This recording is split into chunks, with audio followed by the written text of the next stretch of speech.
الله أكبر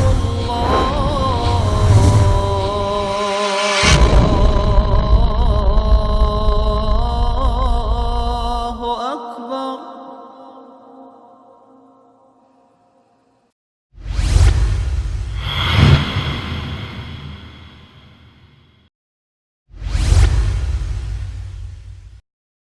الحمد لله رب العالمين، والصلاة والسلام على أشرف الأنبياء والمرسلين محمد وعلى آله وصحبه أجمعين. أما بعد، فأعوذ بالله من الشيطان الرجيم. يا أيها الذين آمنوا اتقوا الله حق تقاته ولا تموتن إلا وأنتم مسلمون. زمار دین اسلام محترم و معزز مسلمانانو، الله عز وجل چې منګ او تاسو له عزت را کړی دی، نو په خپل دین باندې د دې وجنه د الله رب العالمین په بندگانو کې او په انسانانو کې چې کومو انسانانو کې دین نوي، رب العالمین دا غینا تعبیر په چارپیانو او غویانو سره کړی دی چې اولئک کالانعام. الله فرمای دا څاروي دي، دا غویان دي، بل هم اضل. الله فرمای دا غینم بدتر دي. ولی رب العالمین د دین تعبیر په چارپیانو سره کوي؟ عزتمندو دی کې د رب العالمین دین نشته دی. کله چې یو انسان کې د الله رب العالمین یره پرته وه، کله چې یو انسان کې دین و، الله عز وجل دی انسان ته عزت ورکوي. دا وجه ده عمر رضی الله عنه بفرمایل: كنا اذل قوم فاعزنا الله بالاسلام. وی منگ ډیر ذلیل خلقو، خود اسلام په وجه باندې رب العالمین منگ ته عزت راکا. زما عزت مندو، الله عز وجل قرآن کریم کی فرمائی: ان اکرمکم عند الله اتقاکم. تاسو کی د رب العالمین په نیز باندې هغه سړی ډیر عزتمند دی چې په هغه کې تقوا و، هغه کې پرهیزګاري و، هغه کې د رب العالمین دین و. زما عزتمندو، الله عز وجل قرآن کریم کے فرمائی: وَلِلَّهِ الْعِزَّةُ وَلِرَسُولِهِ وَلِلْمُؤْمِنِينَ وَلَكِنَّ الْمُنَافِقِينَ لَا يَعْلَمُونَ. عزت دا اللہ سره ده، عزتمن ایمان والا دی. عزت دا رسول الله صلی الله علیه وسلم په طریقو کې ده، خو الله فرمائی منافقان په دې خبره باندې نه پوهیږي. فإن العزة لله جميعا. رب العالمین قرآن کریم کې فرمایي چې عزت د رب العالمین سره ده. زما عزت مندو، صحابه کرام غریب خلکو، صحابه کرام ډیر د وجودونو نه کمزوري خلکو، لیکن کله چې پاغي کې د رب العالمین دین و، نن الله عز وجل داغه تذکرہ په قرآن کریم کې کړل: السابقون الأولون من المهاجرين والأنصار والذين اتبعوهم بإحسان رضي الله عنهم ورضوا عنه. رب العالمین داغی ناراضی دی او د خپل رب ناراضی دی. زما عزت مندو، صحابه ته چې رب العالمین دا عزت ورکړو چې نن منګ داغي د نوم سره رضی الله عنه وایو، دا ټول کمال د رب العالمین په دین کې و. په دې وجه علما فرمایي: كأن ربك لم يخلق لخشيته سواهم من جميع الناس انسانا. گویا کې ستا رب د خپل یره د پاره د صحابه په شان خلق نو پیدا کړي. صحابه کې کمال څو د رب العالمین دین پکې و. زما عزتمندو، دا دین انسان ته عزت ورکوي او بیدینی انسان ذلیل کوي. دا وجه ده رسول الله صلی الله علیه وسلم فرمایي: ليس لأحد على أحد فضل إلا بالدين والتقوى. یو انسان په بل انسان باندې نشي غوره کېدلی مګر په تقوا باندې، دیندارۍ باندې. الله به تا کې دینداري، الله به تا کې عزت پیدا کېږي چې کله تا کې دینداري وه. الله به ته عزتمن جوړېږي. الله به ته په یو بل مسلمان باندې غوره کېږي چې کله ته د دین په اعتبار سره غوره وي. عزتمندو، نن تاسو تاریخ وګورئ چې کوم قرآن موږ ته ذکر کړی دی، احادیث د رسول الله صلی الله علیه وسلم وګورئ. هغه خلک چې د غټو باچایانو والا وو، هغه عادیان چې د غټو غټو تنو والا وو، هغه سمودیان چې غرونه به تراشل، کله چې هغه کې د الله دین نه و، الله عزوجل قرآن کې فرمایي چې هغه سمودیان الله عزوجل پاغي باندې چغه راوستله، وثمود الذين جابوا الصخر بالواد وفرعون ذي الاوتاد. الله فرمایي سمودیان غرونه به تراشل، فرعونین چې هغه د مضبوطی بچي والو الله عزوجل تبا کړه، هغه عادیان چې رب العالمین هلاک کړه، داسې پراتو کانهم اعجاز نخل خاویه. تا به ویل که د کجورو تنې راغورځېدلې دي غټې غټې. هغه فرعون چې دا به ویل انا ربکم الاعلى. هغه نمرود چې هغه به دا ویل انا احیی و امید، زه ژوندي کول او مړه کول کوم.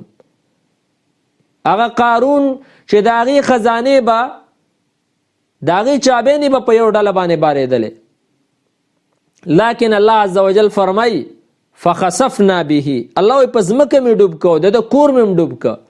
ولې عزتمندو په هغې کې د الله دین نه و. نن هغې د تاریخ په ډیرانونو کې یادېږي، او هغه صحابه کرام چې د الله د دین دپاره یې قربانۍ ورکړې وې، هغه صحابه کرام چې هغې خپل مال، خپل اهل، خپل کور د الله د دین نه قرباني کړی و، نن هغې ته رضی الله عنه ویلی کېږي.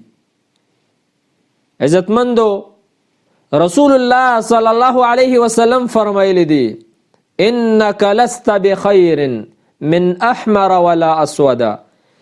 ای انسانه، ته په توروالي او سروالي باندې غوره کېږي نه، الا ان تفضله بالتقوا. ته چې غوره کېږي د الله په دین باندې به غوره کېږي، تقوا پرهیزګارۍ باندې به غوره کېږي. عزتمندو، دا وجه ده قرآن کریم که موږ تاسو وګورو، الله عزوجل بار بار په تقوا باندې حکم کوي. فاتقوا الله واتقوا الله یا ایها الذین آمنوا اتقوا الله. ای ایمان والو د الله نه ویریږئ. عزتمندو، دا تقوا د دینداري څه ته ویل کېږي؟ د الله حکم منل، د رسول الله صلی الله علیه وسلم طریقه منل، د الله حکم د رسول الله په طریقه باندې، دې ته ویل کېږي تقوا، دې ته ویل کېږي دینداري، دې ته ویل کېږي پرهیزګاري. داسې خلک د رب العالمین اولیاء دي. الله عزوجل سوره یونس کې فرمایي الا ان اولیاء الله لا خوف علیهم ولا هم یحزنون. الله فرمایي اولیاء د الله هغه کسان دي چې نه به هغې باندې یری ولا هم یحزنون. الله فرمایي هغوی به غمجن نه وي. الذین آمنوا وکانوا یتقون. اولیاء د الله هغه کسان دي چې ایمان یې راوړی دی، هغې کې تقوی، پرهیزګاري، د رب العالمین یره په هغې کې. زما عزتمندو، عمر رضی الله عنه یو ورځ د کعب الاحبار نه تپوس کوي چې د تقوا مثال راته بیان که. هغه ورته وایي هل مررت بطریق ذا شوکه، په داسې لاره باندې تللی چې په هغې کې غني؟ هغه ویل او. وی فماذا صنعت، څه دې کړي؟ وی شمرت ثیابي، جامې مې راټولې کړلې او په یره یره باندې تلی. یو کیکرو په ځنګل کې، د یو غنو په ځنګل کې، په یو لاره کې چې څنګه سړی په احتیاط باندې ځي، دغه شام په دنیا کې د احتیاط زندگی تیرول، د هرې ګناه نه ځان ساتل. علما فرمایي خل الذنوب صغيرها وكبيرها ذاك التقى واصنع كماش فوق أرض الشوك يحذر ما يرى لا تحقرن صغيرة إن الجبال من الحصى. وای ته دا واړه ګناهونه سپک مه ګڼه. ګوره دا غټ غر الله رب العالمین د وړو وړو کاڼو نه جوړ کړی دی. وړه او غټه ګناه دواړه پرېږده، په دې ځمکه داسې ګرځه لکه په ازغو باندې چې ته ګرځې. هله به ته تقوادارې، هله به ته دیندارې، هله به تا کې پرهیزګاري. د عزتمندو د رب العالمین یره تقوا دا چې کله په انسان کې پیدا شوله دا انسان کامیاب دی. تقوا هغه عمل دی، تقوا د رب العالمین هغه حکم دی. سورة النساء کې الله عز وجل فرمایي وَلَقَدْ وَصَّيْنَا الَّذِينَ مِن قَبْلِكُمْ وَإِيَّاكُمْ وَلَقَدْ وَصَّيْنَا الَّذِينَ أُوتُوا الْكِتَابَ مِن قَبْلِكُمْ. الله وایي ما وصیت کړی هغه کسانو ته چې ستاسو نه مخکې هغوی له کتاب ورکړی شوی و. وَإِيَّاكُمْ تاسو ته هم دا وصیت کوم ان اتقوا الله د الله نه ویرېږئ. د الله یره چې په انسان کې نه وه هغه حلال او حرام نه پیژني. د الله یره چې په انسان کې نه وه هغه د مانځه پابندي نه کوي. د الله یره چې په انسان کې نه وه هغه به دروغ وایي، هغه به بهتان تړي په مسلمان، هغه به غیبتونه کوي، هغه به وعده خلافي کوي، هغه به امانت کې خیانت کوي. عزتمندو کله چې انسان کې د رب العالمین یره وه د انسان به د ګناهونو نه ځان ساتي. تقوا انسان ښایسته کوي، تقوا د انسان زړه رڼا کوي، تقوا د انسان مخ رڼا کوي. عزتمندو الله عز وجل قرآن کریم کې فرمایي فإن خیر الزاد التقوى. الله فرمایي غوره توښه تقوا ده. ولباس التقوى ذلك خیر. الله فرمایي د تقوا جامې غوره دي، د دین جامې غوره دي. که یو سړی په ظاهر هر څومره ښایسته جامې واغوندي خو ده کې د الله دین نه و، د الله په نزد باندې دا د روپۍ هم نه دی. او چې کله تا کې د الله یره وه، کله تا د تقوا او د پرهیزګارۍ جامې اغوستې وي، عزتمنده ته کامیاب یې. ولو که ته به دنیا کې ډېر غریب یې ګوره، ولو که ستا به زړې جامې په غاړه د الله په نزد باندې ته غوره یې. عزتمندو که موږ او تاسو کې د رب العالمین یره پیدا شوه، الله عز وجل سوره بقره کې د متقیانو صفات ذکر کوي. هدى للمتقین الذین یؤمنون بالغیب.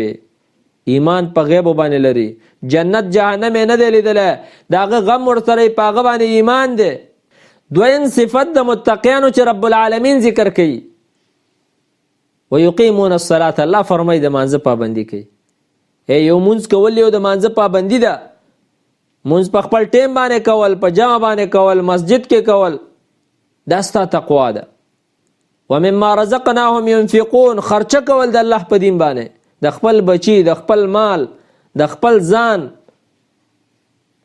الله عزوجل فرمایي ورپسې د متقی بل صفت دا چې په قرآن باندې به ایمانی، مخکینو کتابونو باندې.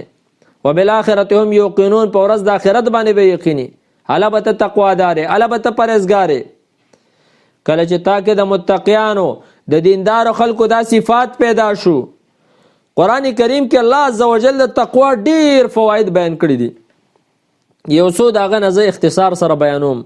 الله فرمایي اولئک علی هدى. بس ته هدایت باندې. اولئک هم المفلحون. الله فرمایي دا کسان کامیاب دي. دغه شان بل ځکه الله عزوجل تقوا او فائدہ دا ذکر کوي ان الله مع الذين اتقوا. الله د تقوادارو خلکو مرګره دی، الله د دیندارو مرګره دی. ځکه کله چې ته د الله شولې رب العالمین بستا شي. بل ځکه رب العالمین فرمای ومن يتق الله يجعل له مخرجا ويرزقه من حيث لا يحتسب. څوک چې د الله نه ویریده الله عزوجل به د سخت کارونه اسانوي. الله به دغه طرف نه د رزق ورکوي، د به ګمان هم نه وي. ورپسې آیات کې رب العالمین فرمایي یکفر عنه سیئاته. الله به تی ګناونه ورجوي ويعظم له اجر. لوی اجر به ول ورکي. خلاصه دا زما عزتمندو که موږ او تاسو دا غواړو چې الله هم دنیا ښایسته کړي، الله هم آخرت ښایسته کړي، الله هم قبر او حشر ښایسته کړي، عزتمندو له دین سره تعلق پیدا کړي، ځان کې اخلاص پیدا کول، ځان کې دین پیدا کول، د بدعاتو د رسوماتو رواجاتو نه ځان ساتل. پس منګ او تاسو به کامیابی. عزتمندو په دې دین باندې خپل ځان پوهه کول، دا دین باندې خپل خزه او خپل بچی پوهه کول، په دین باندې خپل لوریانې پوهه کول، دا زمونږ استاسو ذمہواری ده. الله عزوجل قرآن کریم کې فرمایي یا ایها الذین آمنوا قوا انفسکم واهلیکم نارا. ایمان والاو خپل ځان خپل کور والا د اور نه وساتئ. اور نه ساتل څه معنا؟ علی رضی الله عنه فرمایي چې تربیت ولا صحیح وکا، د الله په دین باندې ولا تربیت وکا، کنه دغه بچی په سر باندې وته جهنم ته ځي، دغه خځه په سر باندې وته جهنم ته ځي. رسول الله صلی الله علیه وسلم فرمایي وای خبردار کلکم مسئول، هر یو پتاسو کې کلکم راع، هر یو تاسو کې شپون کې دی او هر یو تاسو کې مسئول دی. سرنګ چې یو بالدار د شپون کې نه تپوس کوي د ګړو بزو پوره دی راوستیو کنه، الله عزوجل بتانه د خپل کور والا تپوس کوي، د خپل بچو تپوس بدنه کوي. زما عزتمندو دا بچی د الله نعمت دی چې الله موږ لرا کړی دی. په کار دار چې د دې تربیت د الله په دین باندې وکړو. کله دې بچی تربیت تا د الله په دین باندې وکړه، دا تا د پاره یو صدقه جاریه ده. د مرګ نه وروسته یو چالان میټر د تا پسې هغه دا دی او ولد صالح يدعو له، نیک بچی چې مور او پلار ته دعا کوي. عزتمندو بچی به کله تا ته دعا کوي چې ته تربیت د الله په دین باندې وکړي. زما عزتمندو د رب العالمین دین خپل یادول په خپل بچو باندې او د الله دین اوریدل او پاغي باندې عمل کول، بس دا سبب د عزت دی. د دې په وجه باندې رب العالمین منګو تاسو دنیا او آخرت دواړه خسته کی. دا یو څو د خیر خوې خبره د اصلاح په نیت باندې ما تاسو مخامخ وکړلې. رب العالمین دی اولم په دې خبرو مال د عمل کولو توفیق راکړي او به دی الله عزوجل تاسو له په دې باندې د عمل کولو توفیق درکړي چې تاسو ځان کې تقوا او د رب العالمین یره پیدا کړئ. واقول قولي هذا واستغفر الله لي ولكم ولسائر المسلمين والسلام عليكم ورحمة الله وبركاته.